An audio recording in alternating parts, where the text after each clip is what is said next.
Uno de los muchos misterios que hay sin resolver en cuanto al caso de Alcácer sería la presencia de la famosa cruz de Lorena o de Caravaca y los posibles vínculos que tendrían con distintas casas, con amuletos satánicos, con rituales esotéricos, con torturas o incluso con mensajes ocultos.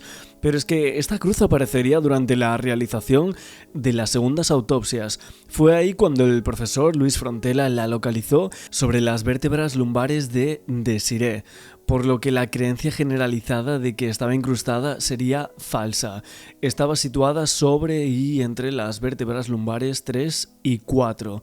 Pero la prensa en el mismo día en que Frontela se disponía a practicar la autopsia ya dejaba constancia de la existencia de dicha cruz, aunque afirmaba que se había encontrado colgada al cuello de Miriam y que había servido entre otros objetos personales para identificarla, ya que se la habían comprado sus padres, extremo que luego Fernando García, el padre de la niña, negaría después en uno de los programas del juicio de Alcácer. En la página número 20 de la edición del viernes 29 de enero de 1993 del diario Las Provincias había un artículo titulado «Todo Alcácer está seguro de que los asesinos eran conocidos de las 3 jóvenes halladas muertas». Lo que pasa es que en esa columna, cuyo encabezado rezaba «Han sido 4 golfos, nos encontramos una perla». Decía Lean, el novio de Miriam, compartía justo esa opinión. Había participado durante 4 jornadas en la búsqueda de las menores y a la falta de éxito le hizo pensar desde el primer momento lo peor. Por la tarde fue a visitar a los padres de su novia y entre los objetos que permitieron la identificación del cadáver de Miriam se encontraba un corazón que le había regalado meses atrás y también llevaba al cuello la cruz de Caravaca que sus padres le compraron.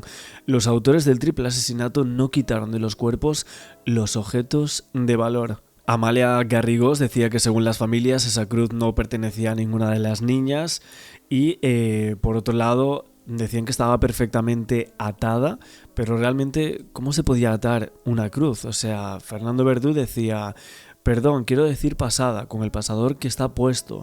Es la niña a la que le falta la mayor parte del cuerpo, del cuello. Entonces explicaba perfectamente que había caído incrustada y Juan Ignacio Blanco dijo que realmente incrustada sí que estaba, porque esa era la palabra que usaba en el informe el profesor Luis Frontela. Y todos lo vieron. Como no la vieron durante la realización de su autopsia, lo lógico es que había que dar total confianza al informe de la segunda autopsia, que era del profesor Frontela, que descubría justo esa cruz que los otros forenses nunca vieron durante la realización de la primera autopsia, algo surrealista. Si el profesor Frontela dice que está incrustada, está incrustada. Vamos a no poner en duda los informes cuando en un hecho tan claro y tan patente como este, a ustedes les pasa completamente el hecho de que hay una cruz de metal con una cadena que yo me imagino que es un elemento lo suficientemente grande como para ser detectado durante la realización de una autopsia. Pese a que a ustedes consideraron que no era oportuno hacer radiografías, pues ahora lo único que tenemos, desgraciada o afortunadamente, es el informe del profesor Frontela. Y sí, el profesor dice incrustado en la 4ª vértebra lumbar. Pues tiene que estar ahí. Quins punts coincidents, Francisco? Una cosa que no se ha hablado aquí es dónde aparece la famosa cruz de Caravaca. ¿En qué parte del cuerpo interno? Sí, lo hemos dicho. Aparece dentro del cuerpo, pegada a la columna. Ho hem dit en altres programes. Sí, no, en una de les yo me vèrtebres. refiero a esta Que no tarde, se ha dicho esta que no se ha tarde. comentado. Esta vez no. Esta tarde no se ha comentado. Aparece dentro del cuerpo pegado a la columna, Sí, es una de las vértebras. en una de las vértebras. No, totalmente incrustado en la Incrustado. 4ª vértebra lumbar. ¿De qué forma se puede llegar a hacer esto? ¿Qué parte anatómica del cuerpo hay que levantar o abrir para poder poner una cruz ahí? Sí, Fernando Verdú, de quina manera es pot fer això? Pues teniendo una cruz de Caravaca que está perfectamente cogida, se produce la putrefacción, se movilizan los cuerpos, va descendiendo con el putrílago y con la movilización de los cuerpos y luego queda sobre el abdomen, que no está incrustada en ninguna vértebra, sino que está sobre el abdomen y está perfectamente atada y puesta aquí encima. Hubo varios intentos de Verdú para explicar la presencia de esa cruz de Caravaca en uno de los cuerpos de las niñas, pero Juan Ignacio Blanco parece que se equivoca porque Frontela en su informe dice lo siguiente: hay una cadena con colgante de cruz de Lorenas que está situada sobre la cara anterior de las 3ª y 4ª vértebras lumbares, y en el juicio aparte dice, ahí en el transcurso de la realización de la segunda autopsia se halló una cadena con una cruz, claro, nosotros la hemos hallado en la columna vertebral. La única referencia sumarial a la Cruz de Caravaca se halla en su tomo número 14, en el llamado Informe Frontela. Y es que Luis Frontela Carreras y Luis Antonio Montes Palma, con fecha el 29 de enero de 1993, proceden a realizar las autopsias de los cuerpos de las 3 niñas. Y al realizar la de Desiree Hernández Folch, Frontela encuentra un objeto que describe de esta manera: una cadena con colgante de Cruz de Lorena, que está situada sobre la cara anterior de las tercera y cuarta vértebras lumbares. Un informe que se envía por la agencia de paquetería Urgente Seur, y el juez Bort levantaba el acta de recepción en fecha del 6 de septiembre de 1994, cuando fue remitido más de año y medio después de realizarse las autopsias. También en el juicio, José Antonio Cano Yacer dice que con anterioridad esa cadena y esa cruz posiblemente las haya visto, pero en esos momentos la verdad es que no lo recordaba. Decía, en estos momentos la verdad es que no lo recuerdo, que cuando digo posiblemente creo que sí he visto que la llevaba alguna de las niñas, pero no puedo asegurar cuál de ellas llevaba una cruz. Luego Esther Díez Martínez también dijo que no recordaba si alguna de ellas llevaba esa cadena o esa cruz, que creía que Desiree no llevaba eso y que creía que la misma llevaba plata, llevaba cadenitas, pero no recordaba bien. Hay muchas referencias a la cruz en distintos libros, por ejemplo, Luisa Isabel Álvarez de Toledo en La Ilustre Generación, en el capítulo 11 y 17 hablaba de la misma, decía: cuando pasaba delante de un mendigo, Lola Laínez se santiguaba. Sus padres le enseñaron que no debía tratar con amigos arruinados porque la ruina se pegaba, segura de que el acto de santiguarse neutralizaba las maldiciones del más allá. Concluyó que la Cruz de Caravaca, siempre pendiente de su cuello, alejaba las del más acá. Se procedió a vestir a los muertos. El rostro maltratado de Maribel reflejaba la paz y la inocencia. Lola, que ayudaba a Inés, no pudo resistirlo, arrancando la Cruz de Caravaca que llevaba al cuello. La puso sobre el pecho de la niña. Antes de embalar los cuerpos en las bolsas de plástico, los envolvieron en un trozo de moqueta, empapaban la sangre. Cerrado el fardo, grabaron en los fardos etiquetas con nombre de grandes almacenes conocidos que identificaban el contenido como alfombras. En otro libro, el llamado Sin Piedad de Fernando Martínez Laínez, decía, en una cita de Matilde, decía: en cuanto llegaron a casa les hice muchas preguntas y hubo una respuesta que me convenció de que tú eras la muerta.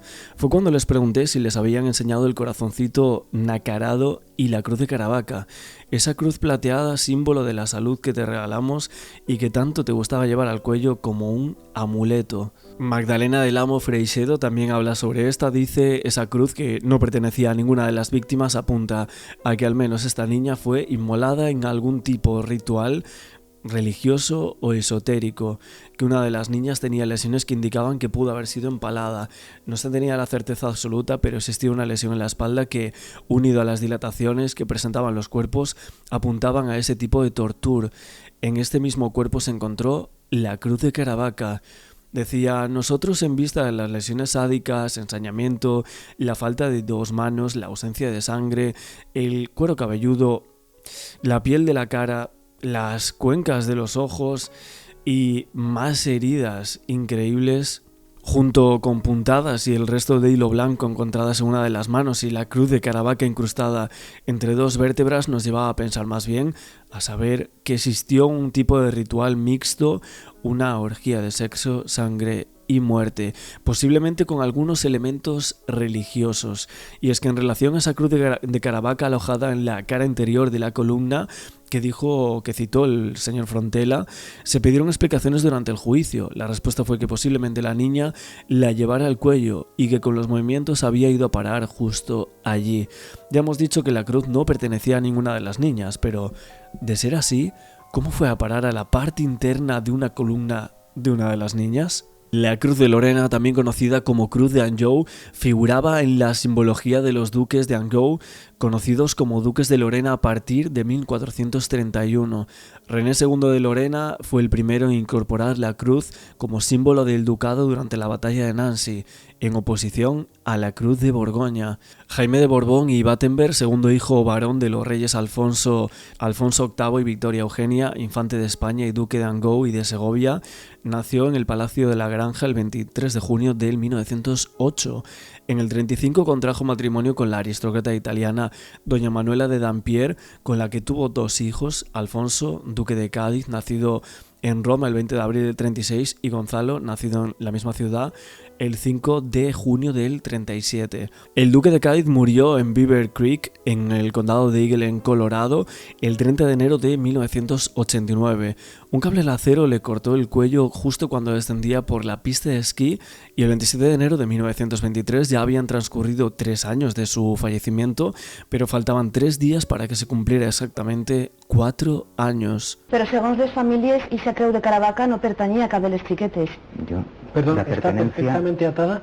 perfectamente atada. ¿Cómo se puede atar una No, perdón, cruz? pero quiero decir, pasada con el pasador, está puesto, es la niña a la que le falta la mayor parte del cuerpo, del cuello, entonces explica perfectamente que haya caído, no está incrustada, ni tocada, ni nada, está simplemente caída junto al putílago. Incrustada está porque esa es la palabra que consta en el informe del profesor Frontela, y ustedes no la vieron.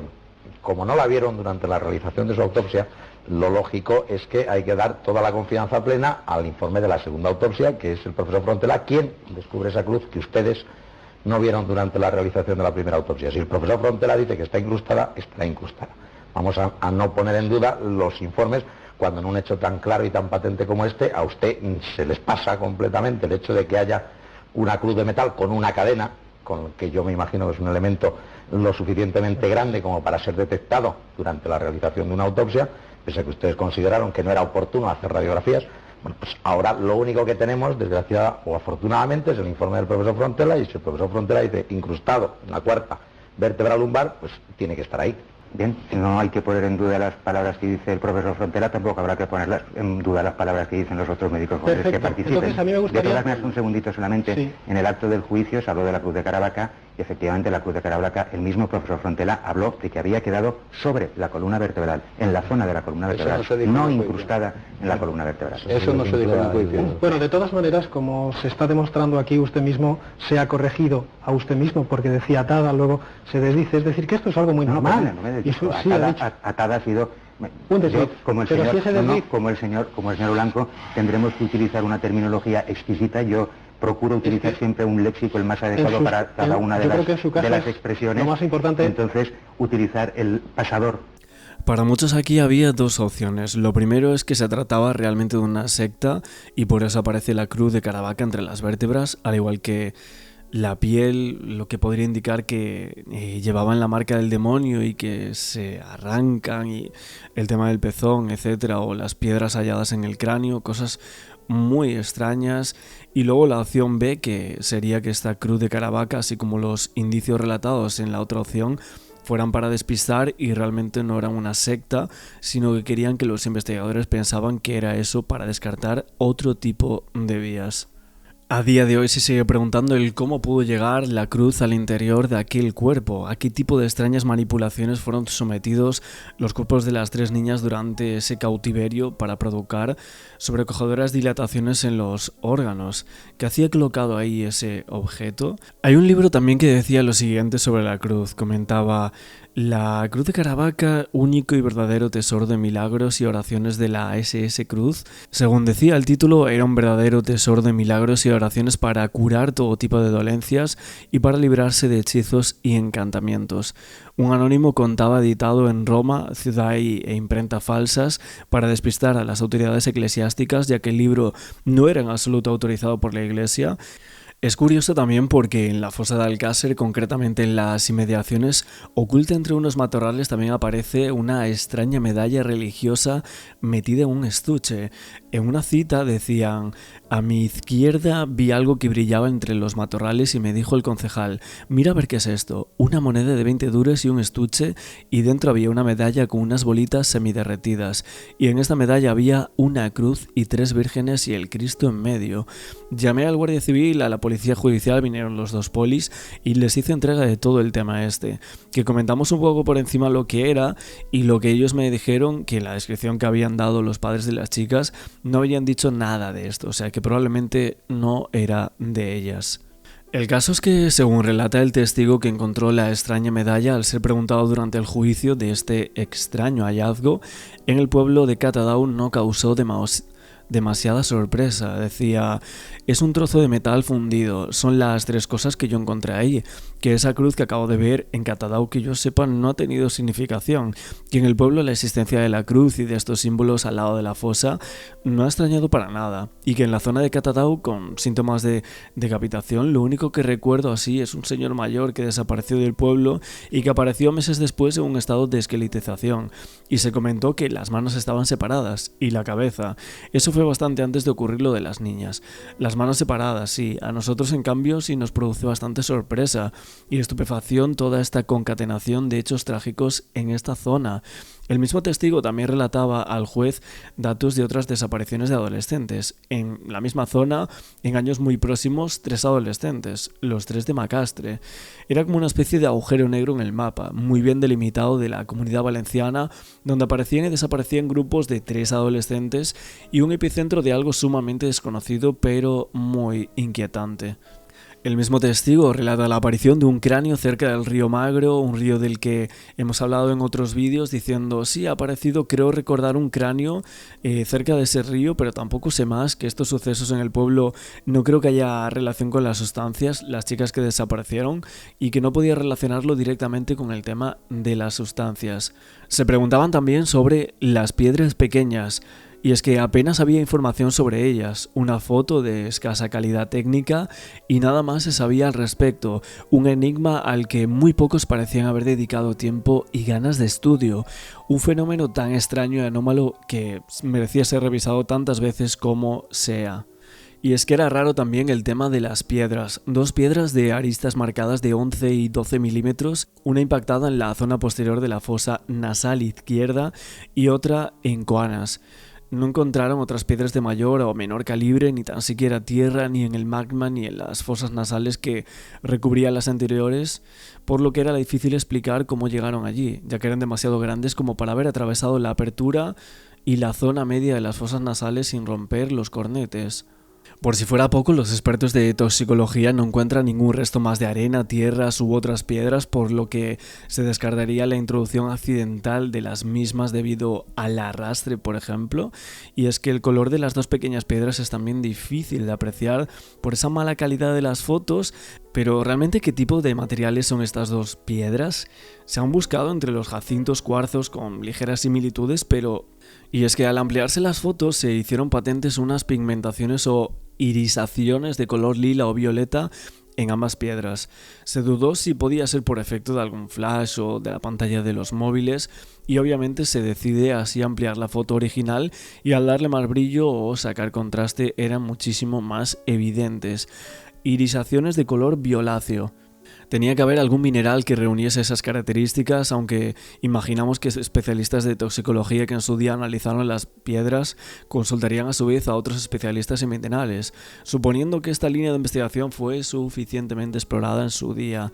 Piedras que parecían ser auténticos talismanes, para algunos con más poder los cristales que la propia cruz de Caravaca. Existía numerosa bibliografía al respecto que obviamente visualizaban todo esto de la faceta desconocida de las piedras, hablando de talismanes o incluso péndulos. Pero si las piedras no llegaron de forma accidental, como la cruz de Caravaca que hemos comentado, como parece quedar demostrado, ¿por qué entonces qué finalidad habría desconocida o por qué extraño procedimiento se hace esto? ¿Cómo llegan ahí? Obviamente es un auténtico misterio, pero ¿existió algún tipo de manipulación extraña post-mortem para introducir estos objetos en los cuerpos? Si existió, chocaría frontalmente, obvio, con la versión oficial de los hechos, pero es más, incluso nos preguntamos por qué 2 simples delincuentes comunes, los acusados en los hechos, Miguel Ricard y Antonio Anglés, iban a introducir 2 piedras en un cráneo y una cruz de Caravaca en las vértebras de las víctimas. ¿A qué atendía entonces esta más que posible manipulación ritualística de los cuerpos? Es el simbolismo de la cruz de Caravaca, es decir, si está claro que la cruz de Caravaca es un elemento de protección y supuestamente dentro del engranaje de la hipótesis...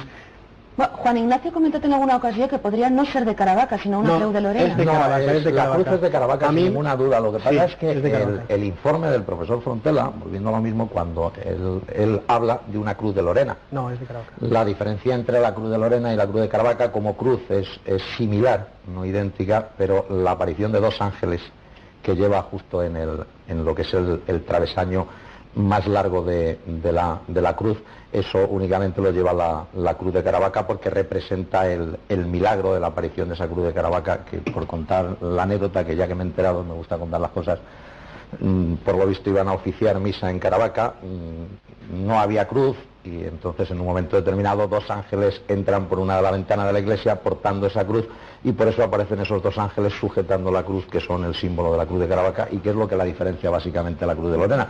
Pero habíamos hablado siempre de cruz de Lorena porque el profesor Frontela pone cruz de Lorena en su informe de autopsia. Luego hemos comprobado que es de Caravaca. Lo que pasa es que no es de ninguna de las 3 niñas. Entonces, ¿cómo llega allí? Ese es el tema delicado. No es de ninguna de las 3. Gabriel y después Francisco. Gabriel. Sí, es una cruz de Caravaca con total y absoluta certeza, esto no tiene ninguna duda. No es una cruz de Caravaca auténtica ni real, en cuanto a que las cruces de Caravaca tienen 2 partes, y porque la cruz de Caravaca se abre y dentro hay una reliquia, esta es la cuestión, sí. ¿no? Entonces, bueno, pero es una cruz de Caravaca de cuello normalita. Lo que está claro es que es un protector, esa especie de reliquia que supuestamente está en el anverso y en el reverso dentro, serviría para proteger. Lo que está claro es que si está de esa manera como depositada dentro, en principio, dentro del argot de magia, si a mí me comentan y me dicen, mira, se ha encontrado un cuerpo con esta cruz ahí y tal, yo diría, pues yo personalmente, por otros casos y demás, diría, hombre, pues esto es que han querido profanar el cuerpo de una manera sacrílega. Pero esto es algo muy común y que posiblemente si se pone en contacto con algunos sacerdotes que quieran hablar sobre el tema les podrían dar infinidad de... Y es que si hay algo que llama la atención en el caso Alcácer como ajeno al escenario y a las propias víctimas, y que además confiere ese aura tan especial a este triple crimen de investigación, son los hallazgos de la cruz de Caravaca, una de las vértebras, y de esas 2 pequeñas piedras. A esto hay que sumar otro rarísimo hallazgo en las inmediaciones de la fosa, unos pocos meses después del descubrimiento de los cuerpos. Ese estuche que contenía esa especie de rosario colgante, pero si estos objetos son sumamente misteriosos, más intrigante es todavía saber que a día de hoy se desconoce cómo pudieron ser introducidos en el interior de las cavidades de las menores. Es que en la fosa de la Romana fueron encontrados, como pudimos observar en otros vídeos, demasiados accesorios que no eran propios del lugar y que no pertenecían a ese escenario final donde fueron inhumadas y encontradas las 3 niñas. Y vamos a incidir por lo tanto solo en alguno de estos elementos discordantes encontrados tanto en la Romana como en los cuerpos de las niñas. Durante el posterior cribado de la fosa realizado el 28 de enero del 93, agentes de la UCO, un día después del hallazgo y levantamiento de los cuerpos, allí se encuentra en el interior de la fosa un trozo de metal de origen desconocido, un trozo de metal hallado en el interior de la fosa etiquetado como muestra 13F. Hablaban de que podía ser un proyectil de arma o bien su posible procedencia de la explosión de una pirotecnia. Nos preguntamos qué podía hacer un resto de metal de una explosión de pirotecnia en el interior de la fosa de la Romana, situada en lo alto de una montaña inhóspita y despoblada. Es llamativo también porque, hablando del tema de la pirotecnia, tenemos un recorte de prensa justo de las provincias de 1993 que decía: Miriam, Toñi y Desiré fueron asesinadas y viol en una casa abandonada del término municipal de Lombay, junto a una pirotecnia, según ha trascendido de fuentes fidedignas de la investigación del caso. Un itinerario que había ido a Picassent, Montserrat, Monroy y Lombay, que cuando llegaron a aquel lugar muy próximo de la organización de Catadau, Antonio y Miguel Ricard ataron de manos a las niñas, no pudieron defenderse, etc. Incluso, bueno, se veía un poco cómo había sido la supuesta ruta y esa supuesta caseta de aperos. Decía, una casa abandonada situada en el término de Lombay, al lado de la pirotecnia donde fueron asesinadas las niñas de Alcácer. Lo cierto es que esta organización cita en el artículo de prensa un curioso nombre que tiene, que se llama Loma Paga o Loma Pagana, que está situada a unos 12 kilómetros de las casetas de la Romana, donde, según la versión oficial, fueron asesinadas las niñas. Sin embargo, según se cita en esas primeras noticias de prensa, es al lado de la citada urbanización donde se situaría la casa abandonada y el supuesto escenario de las viol, que según cita se encuentra justo al lado de una pirotecnia. De nuevo nos encontramos con este llamativo dato. Jo sempre, quan no puc rebutjar amb un argument una cosa, me calle, sencillamente. Pero hay que decir, y en esto las cosas son como son, el cadáver era precisamente el que la espalda le faltaba la mayor cantidad de partes y evidentemente cabe la posibilidad de que de una forma u otra, y todos sabemos que durante el proceso de la putrefacción los cuerpos están en semimovimiento, pues a base de desplazamientos, si eso estuviera en esa fosa, hubiera podido llegar a parar allí. Es una posibilidad que es concreta. Francisco, Ellín. Sí, nos iba a preguntarle lo que acaba de confirmar, que no pertenece la cruz a ninguna de las chicas. Entonces la pregunta que yo iba a hacer antes de que se me adelantara el compañero era cómo había llegado esa cruz allí, el motivo, el por qué estaba eso allí. Vostè diu que ha tingut coneixement o contacte amb algunes persones que pertanyen a aquestes sectes satàniques, o grups. Són persones d'alt nivell econòmic? Las que yo conozco normalmente son de un nivel económico medio alto. ¿Y son capaces de matar? Si me hubieran confirmado tal extremo, si o de mi obligación sería comunicarla al juzgado. O devore morir. No lo puedo decir porque eso a mí nunca me lo han confesado. Si me han confesado, pues que se van a determinados sitios, hacen sus rituales, incluso se beben sangre que compran de los mataderos de cordero y cosas de estas, y es lo que hacen. Recordem que el professor Frontela en el JUI i també en este programa va dir que va trobar senyals d'exhibicionisme perquè algunes de les robes de les xiquetes estaven obertes, trencades, com si hagueren sigut obertes per a mostrar alguna cosa. Això podia ser... Sí, es decir, es que en eso definitiva... podría ser muestra de la presencia de alguna cámara de vídeo. En definitiva, para mí, desde el principio, está claro que todo forma parte de una puesta en escena para ofrecer un espectáculo. Y, en segundo lugar, en estos momentos, a nivel internacional, una cinta de este tipo vende más y encima lleva ritual de sadosatanismo. Es así. Entonces esa es la cuestión. Por lo tanto, yo he hablado con otros realizadores de televisión sobre la supuesta puesta en escena y me han comentado lo mismo, que tal y como están puestos los cadáveres, la descripción que hacéis de cómo aparecían en la alfombra, los restos y tal, parece que realmente se haya puesto una cámara en un lugar para que la escena se desarrollara adelante y se pudiera filmar de una manera clara y concreta. Olegari? A mi m'ha interessat tant, sempre he treballat moltes voltes el tema de les sectes des d'una altra perspectiva al del señor Carrión. Volvemos a hablar hoy del caso de Alcácer en relación a lo que sería esa entrevista de Miguel Ricard para El Rincón del Disidente, y en esta hablamos de la teoría del doble enterramiento. Una experta forense ha hablado sobre esto, ha dado nuevos detalles y lo que ella pretende creer acerca de esto, de si los cuerpos estuvieron en un lugar y luego pasaron a otro, que sería la Romana en todo caso. De hecho, el propio Ricard dice que fue en la noche de, en ese día del 6 de enero, ¿no? Del Día de Reyes. Este giro que daría significado a alguno de los movimientos previos de este caso y la ocultación de los cuerpos. Muchos expertos están hablando de incongruencias. Ahora vamos a ver varios programas en los que se ha analizado un poco esta entrevista y algunos de los puntos más importantes también. Lo que decían los peritos en el juicio acerca de estas posibilidades. También, si nos acordamos de Frontela, también habló un poco sobre esto, pero son algunos de los puntos que vamos a ir analizando por aquí, conjunto con la experta forense Miriam Moya, que ha hecho un vídeo analizando esto, apuntando a lo poco que quizás puede ser ciencia forense de lo que comenta Miguel Ricard, porque es que básicamente hay muchas de las cosas que dice en la entrevista que podrían llegar a ser habladurías por su parte. Dice que se vio obligado a participar en el crimen, cosa que podemos creernos o no.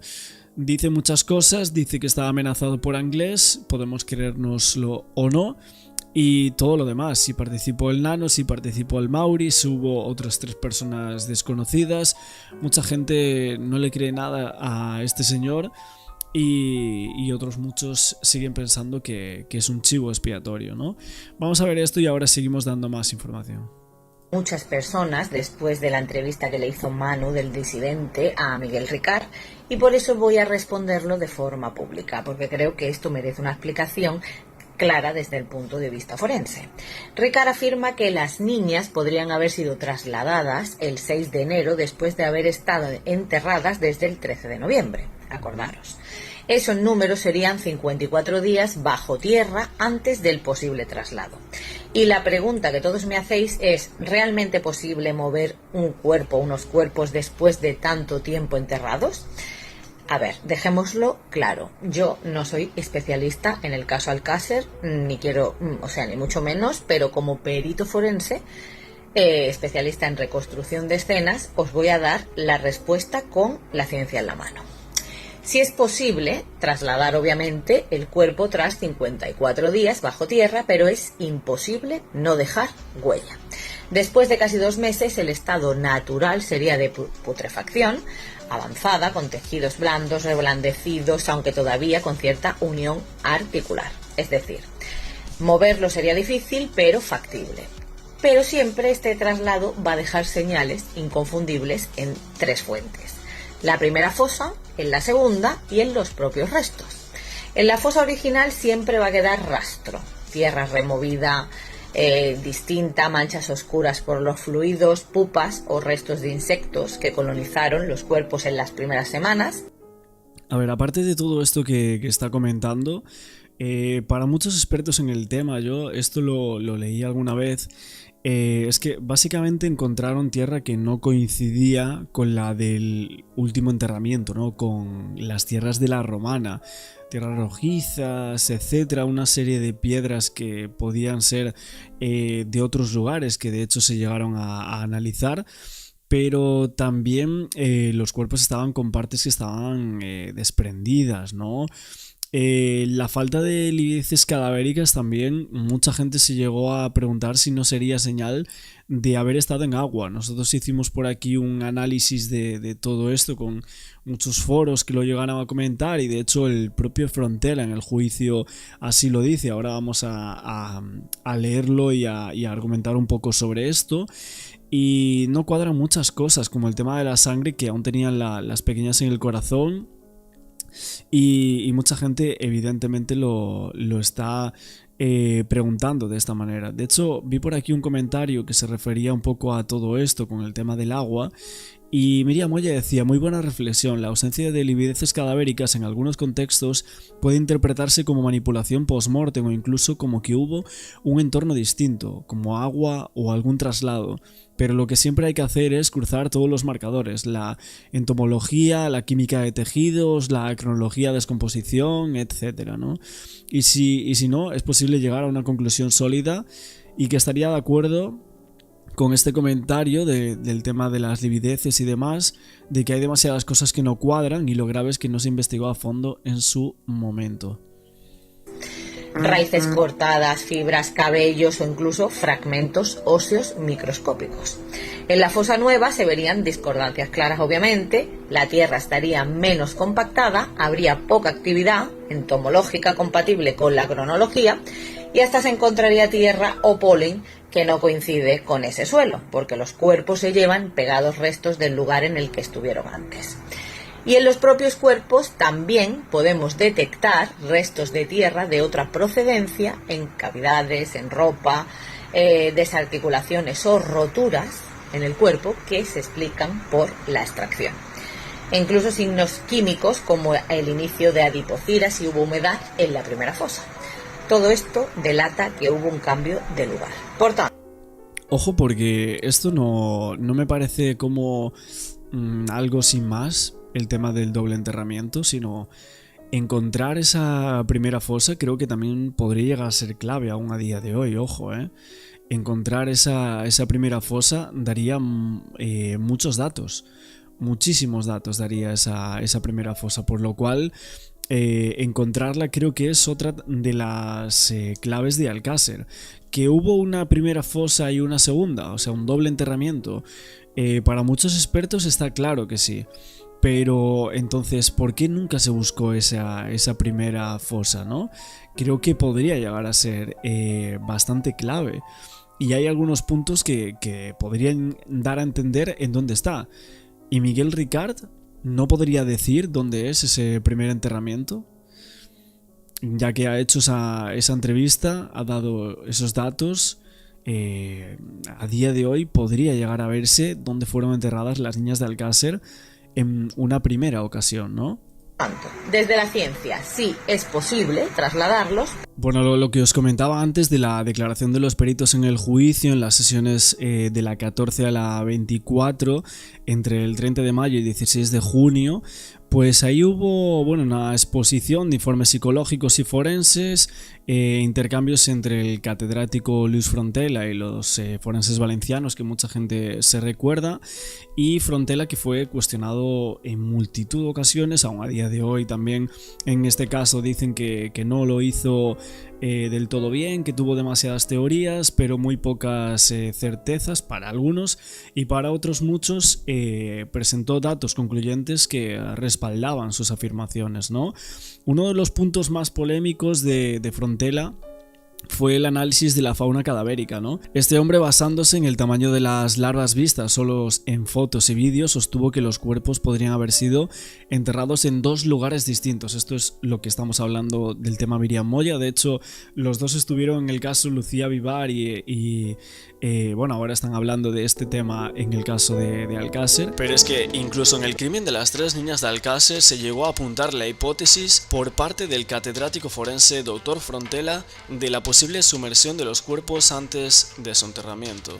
Él decía que eso vendría a justificar la ausencia de livideces cadavéricas en los cuerpos, algo que fue duramente criticado por sus colegas valencianos. Frontela apuntaba que los cuerpos de las niñas estuvieron sumergidos antes del enterramiento. Incluso decía que un cuarto sujeto habría actuado de voyeur, según el forense.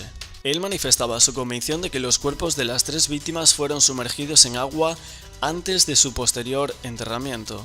Una serie de datos llevaron a Frontela a apuntar la posibilidad de que los restos de las niñas fueran sumergidos en agua horas antes de ser sepultados. Argumentó que la única explicación que encuentra era la inmersión tras el primer enterramiento y antes del segundo, circunstancia que impediría conocer la posición exacta de los cuerpos en el lugar inicial. Además, insistía en la participación de 2 personas jóvenes y un individuo de entre 40 y 50 años, aunque añadía la posibilidad de una cuarta persona que se habría limitado a observar los tormentos y muertes de las niñas. Y decía también que las larvas no correspondían al avanzado estado de putrefacción de los cuerpos, que sin embargo los forenses valencianos desacreditaban esta teoría, argumentaban que había muy pocas larvas y que Frontela sí las consideraba claves, que pudo haberlas recogido en su propia autopsia.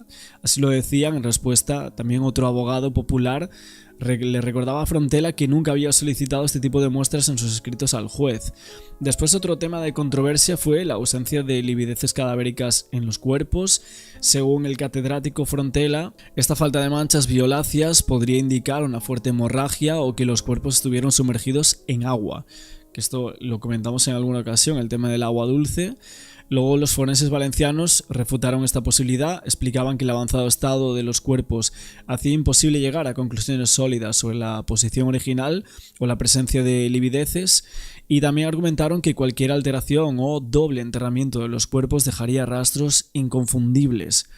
Así que a lo largo del testimonio, Frontela recurría en varias ocasiones a un vídeo de la autopsia inicial, el cual consideraba incompleto. Aludía a pruebas que en su opinión podrían haber surgido si los procedimientos se hubiesen llevado a cabo de otra manera.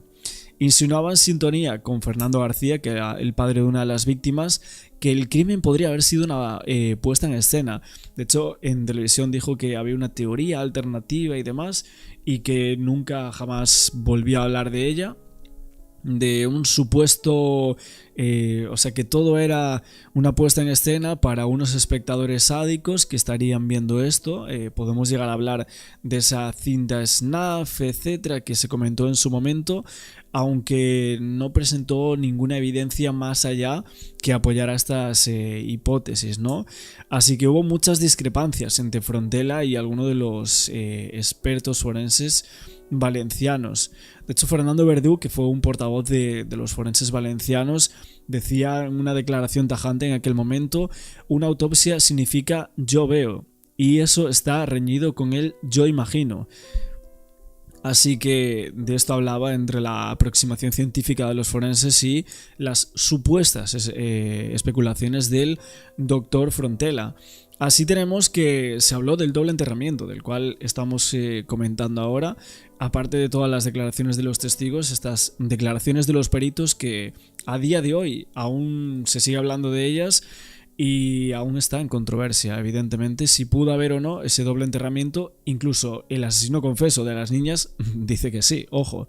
Vamos a ver un poco más de Alcácer, de algunos de los detalles, por Nacho Abad, que comentaba un poco de esto en el fin de semana. Condenado por el triple crimen de Alcácer, 3 niñas, ha comparecido en un espacio de televisión y ha confesado que Miriam, Toñi Bueno, en un espacio de YouTube, en el Rincón del Disidente. Desiree fueron víctimas de la violencia múltiple de una manada en la que habrían participado hasta 7 personas, incluidos 3 hombres de avanzada edad que dice no conocer.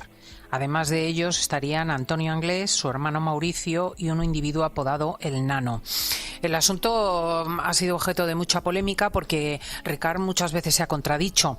Vamos a preguntarle a nuestro experto en policiales, Nacho Abad. Muy buenos días. ¿Qué tal, Cristina? Muy buenos días. Voy a saludar también a José Miguel Gaona, nuestro neuropsiquiatra forense. Buenos días. Buenos días, aquí atentos a escuchar a Nacho. A ti, Ricard, no te da mucha confianza, ¿no? Bueno, vamos a hacer una cosa. Yo te cuento lo que ha contado y luego lo comparamos con lo que ha dicho en otras ocasiones y cada uno que saque sus conclusiones y yo te doy mi opinión al final. Pero bueno, todo al final, hablamos del 13 de noviembre de 1992. Ese día, según Miquel Ricart, él estaba en casa de la madre de Anglés. Estaban allí Antonio Anglés, Maurici, que es el hermano, y Ricart. Y estaban con la madre. Entonces le dicen a Antonio y Mauricio, oye, vente con nosotros a hacer una cosa. Y dice Ricart en esta nueva versión que pensó que era un tema de drogas y tal, pero que de repente se encuentran con el Nano.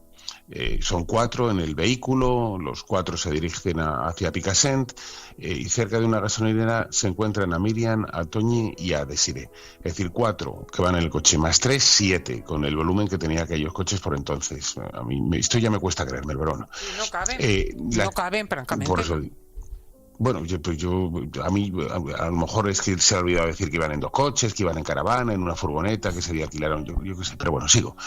Según su versión, la chica suena al coche. Bueno, de hecho, me habéis comentado que Félix Ríos dio una entrevista hablando un poco de Alcácer hace, no sé si un día o algo así, en YouTube. Y supuestamente él habla de versiones oficiales, tal, lo que él dice siempre de que él se rige por las pruebas forenses y por el sumario y que las teorías alternativas, que no hay nada, que es todo mentira. Yo, por lo que he visto de Félix Ríos, él se cree la versión oficial al completo, o sea, dice que investigó la fuga de Anglés. También se dice que es todo impecable y que piensa que podría estar vivo, que sí que se produjo esa fuga. Y lo que me llama la atención, después de la entrevista de Miguel Ricart, en donde da varios nombres más, incluso dice que participaron 7 en los hechos, ojo, 7, no hablamos de 2 personas como se puede asegurar en la sentencia. De hecho, el propio Félix Ríos, yo lo he visto en varias ocasiones diciendo que fueron solo Miguel Ricart y Antonio Anglés los que cometieron estos hechos, estas atrocidades, cuando para muchísimas personas que han analizado este caso minuciosamente, tanto seguramente como lo ha hecho Félix Ríos, que no digo que no, creen que no fueron solo 2, que no fueron Ricart y Anglés solo, sino que hubo más perpetradores de este hecho. Evidentemente yo, bajo mi pequeñísimo punto de vista, creo que más personas participaron en los hechos, pero bueno, lo que me decías es que es una entrevista que salió hace poco, no sé si es grabada después de la charla de Miguel Ricart, donde da esas consideraciones. Y si a lo mejor ha cambiado de opinión después de la entrevista, no lo sé, pero él sigue asegurando que cree que fueron solo 2, Ricart y Anglés, los que cometieron este hecho.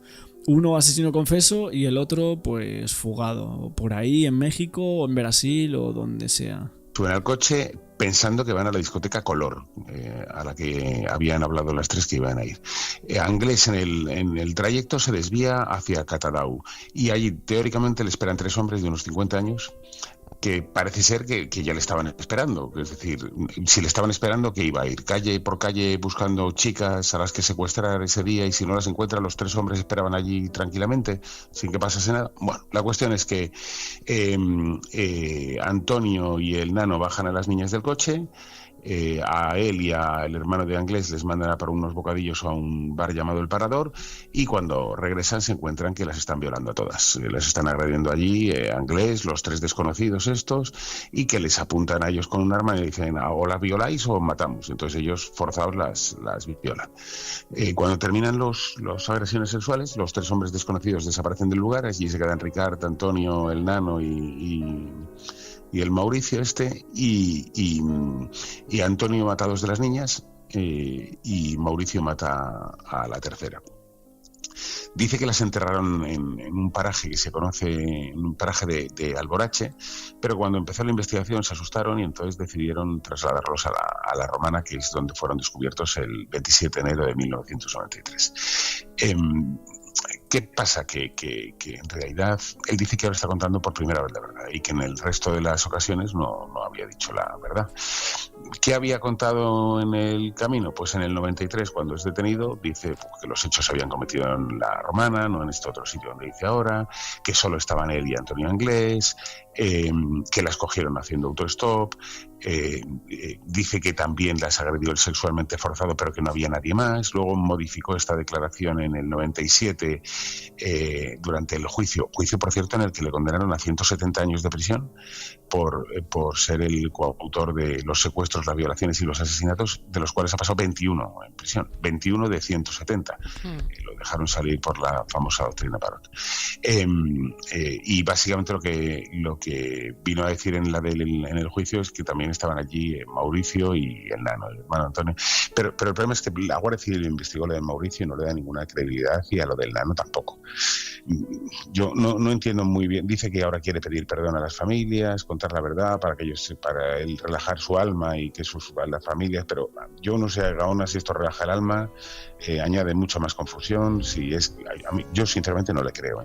Pero bueno, mira, lo que da la impresión que quiere afán de protagonismo y que ha adaptado el discurso a aquellas leyendas urbanas en las cuales se hablaba de que era una confabulación, de que había personas mayores, políticos, etcétera, etcétera, porque de esa manera además, de alguna manera, pues bueno, se disculpa, diluye su propia responsabilidad.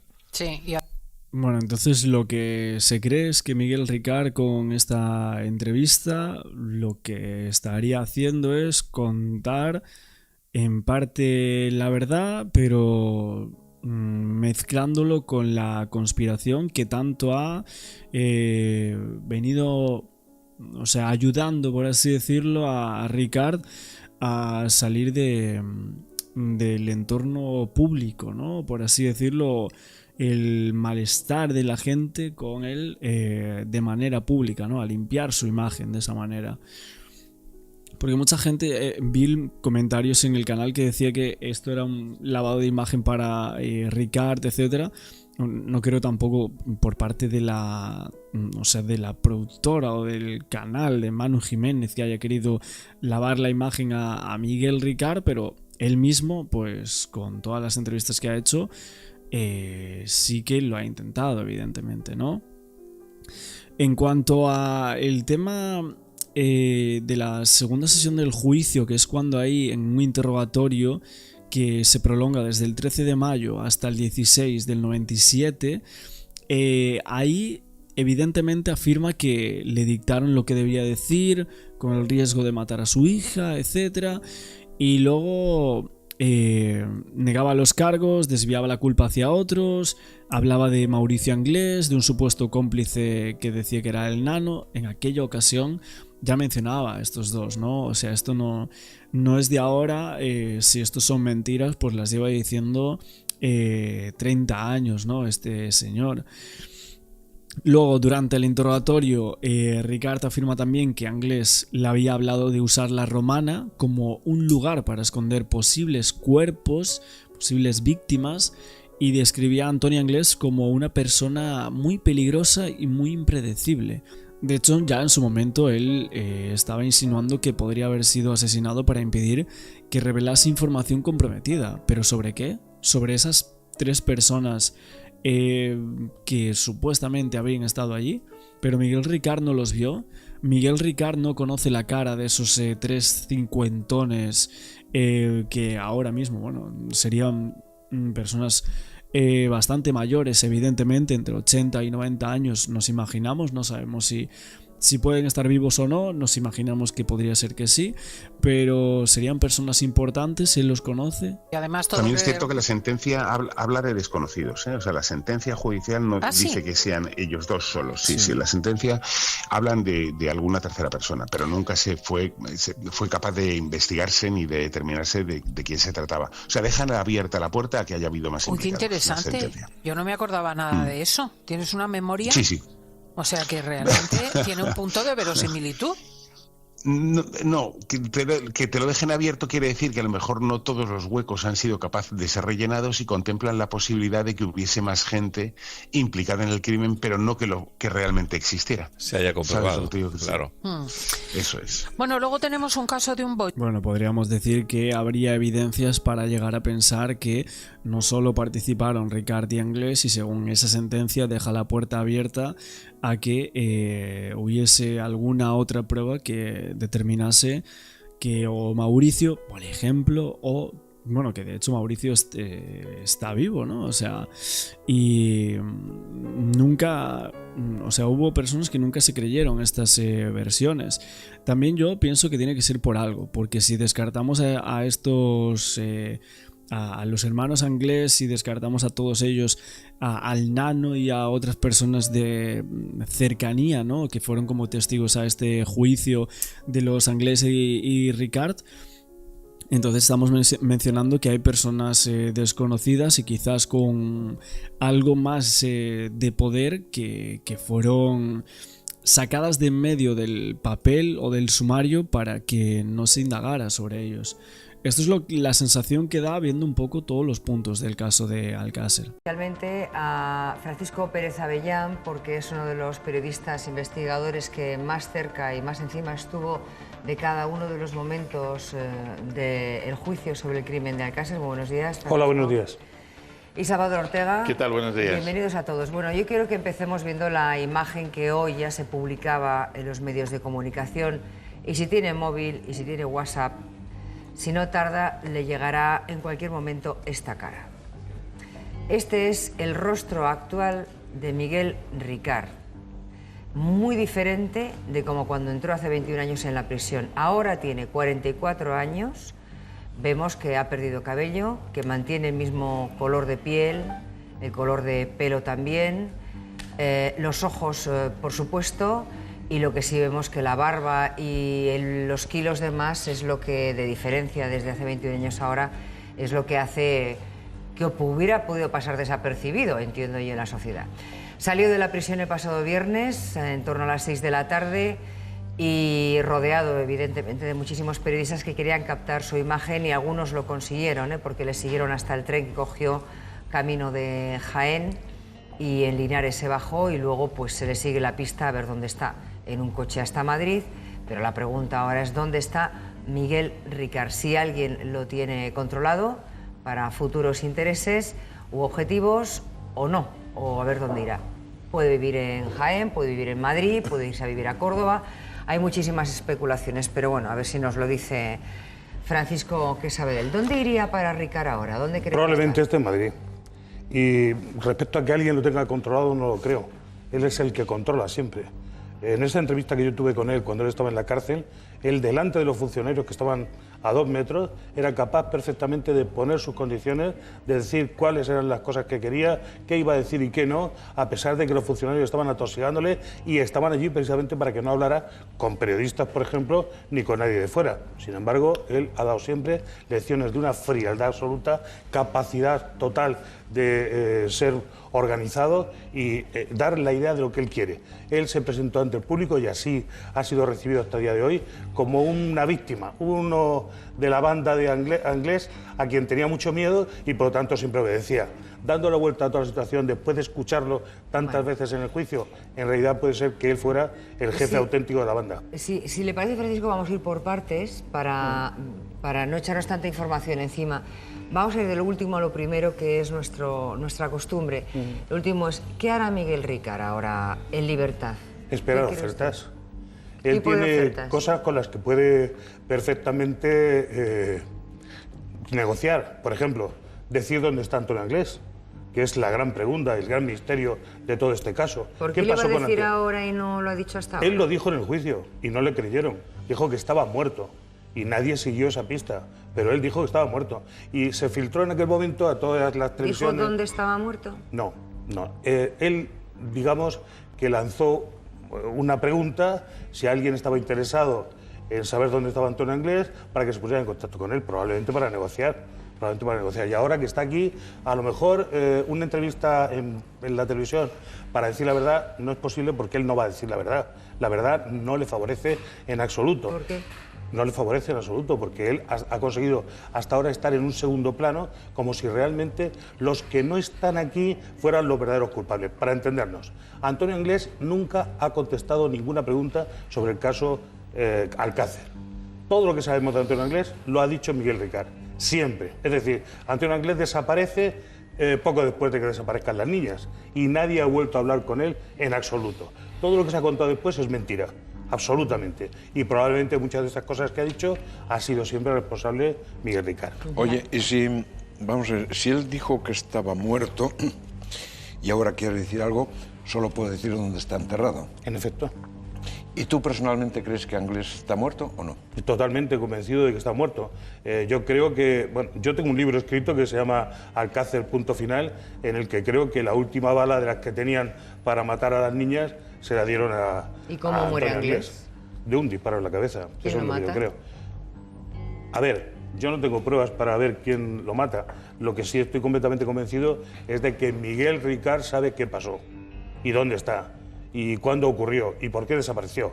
Este hombre pensaba que era capaz de engañar a la policía, a la Guardia Civil, a todo el mundo. Por eso se presenta en casa de Neusa Anglés, la madre de los Anglés, con unas naranjas, ¿no? Como si pasaba por allí.